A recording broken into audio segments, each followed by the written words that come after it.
One of my friends in college had like rented G.I. Jane from Blockbuster. And I watch it 3 or 4 beers deep. A light bulb goes off. And I go, I'm going to join the Navy and be a SEAL. I stood up. I said this in the dorm room, and someone in the room was like, I know a guy who was a Marine. He's much tougher. You'll never make it. I just needed someone to say I couldn't do it, and I enlisted in the Navy the next day on a bet. Still hungover from Natty Light. Literally from G.I. Jane. Were you just hoping that all your teammates look like Demi Moore? What are some of your favorite everyday carry items to protect yourself? Anything from a Glock 19 to a Glock 43X to a Springfield to now a new gun I carry is a Ross Martin. How do you differentiate what you're gonna take? Part of the routine is before that gun is loaded and I'm gonna carry it for the day, I'll dry fire, but then I'll do dry draws with the clothing configuration that I have on. Just making sure you know how to access it. A flashlight, pocket knife, and a fixed blade knife. With a fixed blade knife and certain training, like you could just beat any world champion black belt in a life or death fight. Do you carry a truck gun ever? I don't. Since you don't have any truck guns, that's the Sig Sauer Rattler, SBR version with a foldable stock. Fixed iron sights, that's one of Sig's new red dot optics up there. It's got a Sig flashlight on there. And then Silencer Shop. Oh my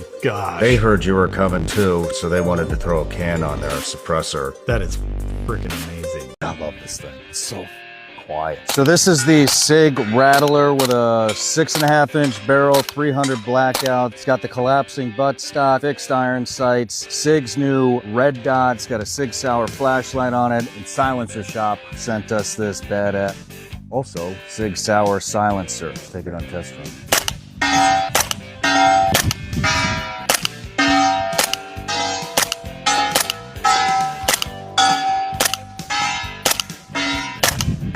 Not bad, huh? That is so sweet. I had farm days that were harder than SEAL training. But the hardest part about buds, for me, was Hell Week. That same side pain that I had in boot camp revisited me, and it was a steel pier night. The water temperature determines how long you can be in the water. They have to take you out of the water so that you don't get past hypothermia. On steel pier, they make the whole thing miserable by when you get out of the water, you're laying on a pier about this wide, and it's metal, and then they hose you off with a garden hose. So it's colder than the water. So I'm sitting there just wanting to curl up into a ball, and they're just like, probably constipation, IBS, give them some laxative. Now I have diarrhea, and it's Hell Week, and you don't get to stop and go to the bathroom. What's wrong with them? I don't know. Give them some laxatives. Hell Week, bro. There's sniper school with a kidney stone and valley fever, and they're like, well, we don't know what it is, but we can tell you're in a lot of pain. They gave me Vicodin. So I spend the night in this hospital, and the next day we have our UKD test, unknown distance test. And I am still high from Vicodin. So I asked the instructor, man, I just spent the night in the hospital. Do you think I could retake this test some other time? And like back then, they didn't feel like it was their job to make more snipers. They felt it was their job to protect how hard sniper school was. And so he tells me, take the test or go home. You can always come back next year. What do I have to lose? I'm going to take the test. They did let my spotter help me dial.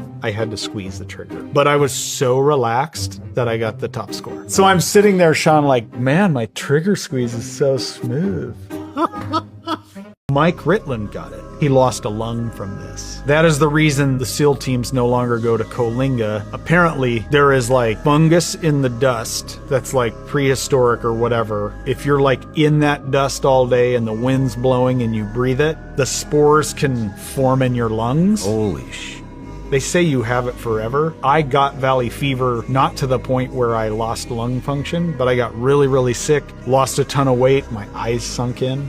But one person from my sniper school got medically retired from it. I called my wife on a sat phone. She was just going to get an ultrasound. And she's like, we're having a girl. We agree on the name. Over the sat phone right there. That night, I go on a mission. I had to help lead a group into this area. And we get pinned down from 3 buildings. And we're in the middle of this in the Helmand province. And I cannot figure out which one of these buildings is shooting at us. We found out later it's all of them. But I'm trying to coordinate an airstrike. So I get up on my knee to like get a better view. And a bullet whizzes by my head and cuts off a chunk of hair. I lose a chunk of hair from like an AK round. 5 hours before that, I'd been on a sat phone with my wife and we're having a girl. Like I almost didn't meet her. Didn't think we'd have a mission that night because it was Super Bowl Sunday. But then we found out we had to go out and do a capture kill mission. This guy is in one of 3 buildings, so we split the troop into 3 small assault teams. I'm already in front of the building that I will soon be leading a team through the door. I got my gun on that door. It's pitch black.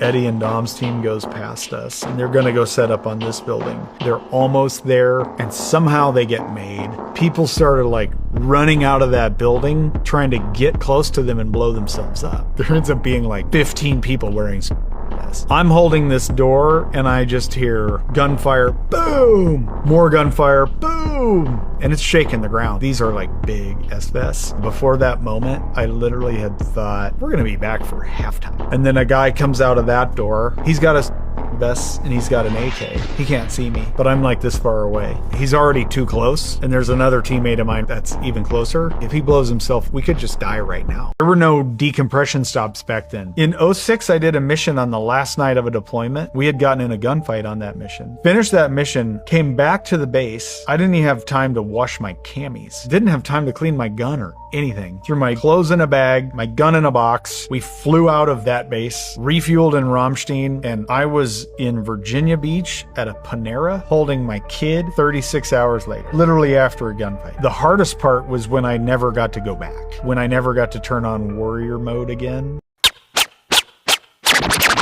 I'm the MVP. I'm stupid with this rap shit.